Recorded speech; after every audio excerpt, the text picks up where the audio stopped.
They came to Bethsaida, and some people brought a blind man and begged Jesus to touch him. He took the blind man by the hand and led him outside the village.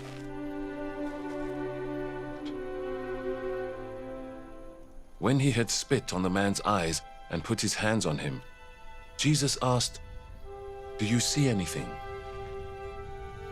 He looked up and said, "I see people. They look like trees walking around." Once more Jesus put his hands on the man's eyes.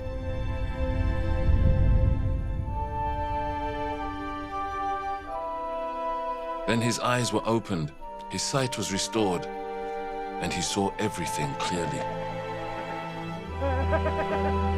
Jesus sent him home, saying, "Don't even go into the village."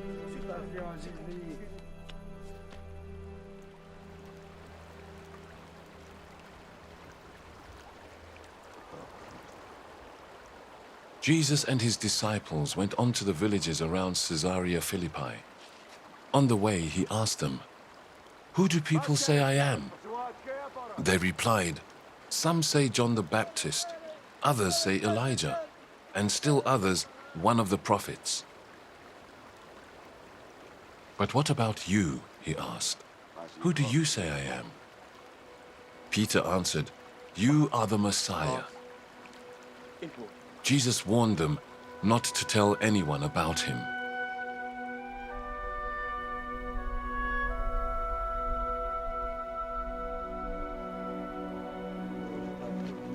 He then began to teach them that the Son of Man must suffer many things and be rejected by the elders, the chief priests and the teachers of the law, and that he must be killed and after 3 days rise again. He spoke plainly about this, and Peter took him aside and began to rebuke him.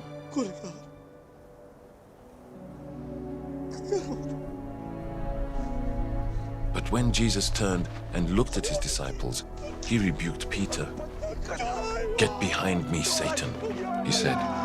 "You do not have in mind the concerns of God, but merely human concerns."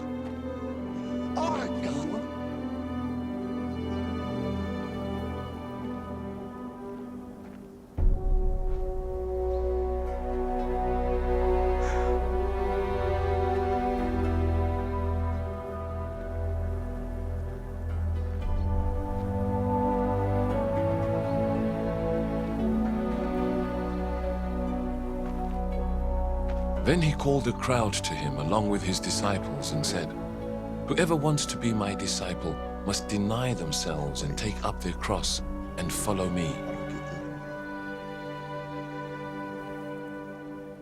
For whoever wants to save their life will lose it, but whoever loses their life for me and for the gospel will save it. What good is it for someone to gain the whole world, yet forfeit their soul? Or what can anyone give in exchange for their soul? If anyone is ashamed of me and my words in this adulterous and sinful generation, the Son of Man will be ashamed of them when he comes in his Father's glory with the holy angels."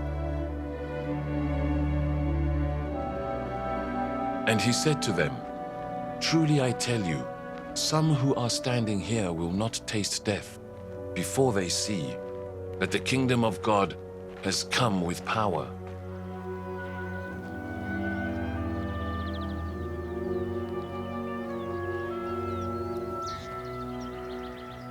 After 6 days, Jesus took Peter, James, and John with him and led them up a high mountain where they were all alone.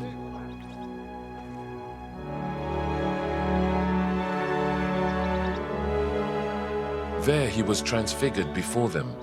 His clothes became dazzling white, whiter than anyone in the world could bleach them. And there appeared before them Elijah and Moses, who were talking with Jesus. Peter said to Jesus, "Rabbi, it is good for us to be here.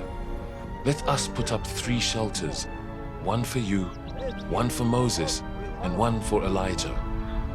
He did not know what to say. They were so frightened. Then a cloud appeared and covered them, and a voice came from the cloud. "This is my son, whom I love. Listen to him." Suddenly, when they looked around, they no longer saw anyone with them except Jesus. As they were coming down the mountain, Jesus gave them orders not to tell anyone what they had seen until the Son of Man had risen from the dead. They kept the matter to themselves, discussing what rising from the dead meant. And they asked him, "Why do the teachers of the law say that Elijah must come first?" Jesus replied, "To be sure, Elijah does come first and restores all things. Why then is it written that the Son of Man must suffer much and be rejected? But I tell you, Elijah has come, and they have done to him everything they wished, just as it is written about him."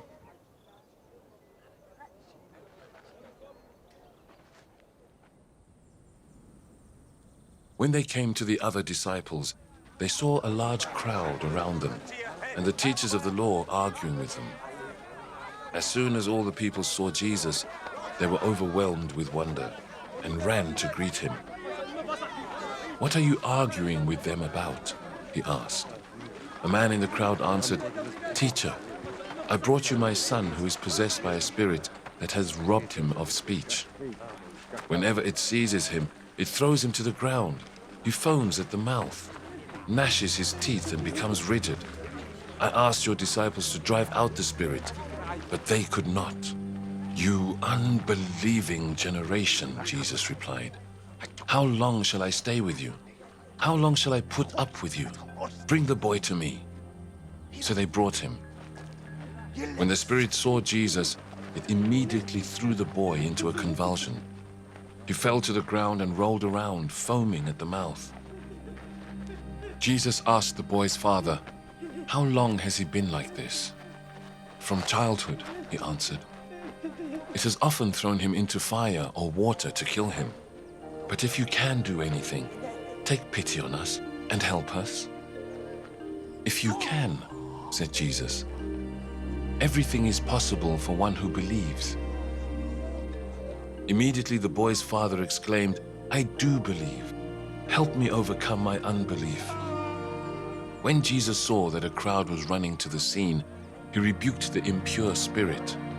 "You deaf and mute spirit," he said, "I command you, come out of him and never enter him again." The spirit shrieked, convulsed him violently and came out. The boy looked so much like a corpse that many said, "He's dead." But Jesus took him by the hand and lifted him to his feet, and he stood up.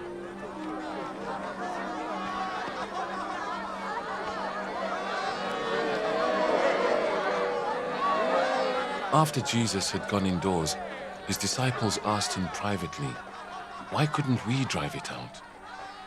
He replied, "This kind can come out only by prayer."